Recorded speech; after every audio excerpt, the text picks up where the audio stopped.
not building a religion, we are building it bigger. We are widening the corridors and adding more lanes. This was my very first entry in September of 2003. I've always wanted to share.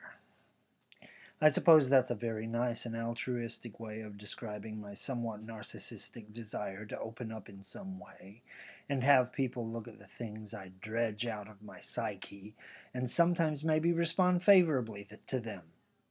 Positive energies can come out of this. It is, after all, a way to communicate and thus connect, or, to be more precise, to realize the implicit connection we all have. But negative eddies of swirling thought can erupt from this too, as I've seen spiral outward from myself too often. I also have what the character Albert Rosenfield of Twin Peaks describes as a somewhat annoying way of expressing myself, which results from an inflated self-image. Anyway, why this blog? I'll answer that by sharing with you what I think will be a typical sort of entry for me, a rumination on some thoughts I had at some point today. These occurred in semi-assembled form as I cruised along Maryland Route 32 toward Annapolis, my 11-year-old in the back seat doing homework and awaiting an allergy shot. All beings throughout space and time become perfectly enlightened, said the Buddha. Christ in you, the hope of glory, says the New Testament. But I can show you how I made it into a destructive goal.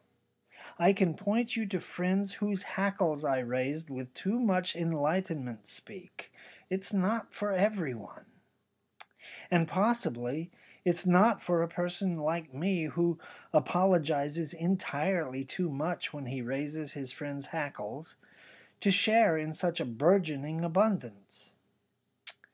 Please note here that I have no Inca, no spiritual seal, no verification of anything I have found or discovered as to its genuineness. Genuity?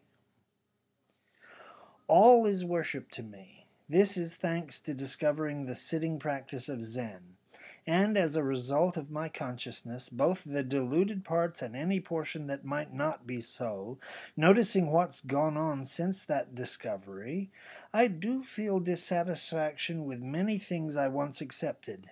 My wife, note here this is my ex-wife, this is back in 2003, calls herself my midlife crisis because I left a former wife for her.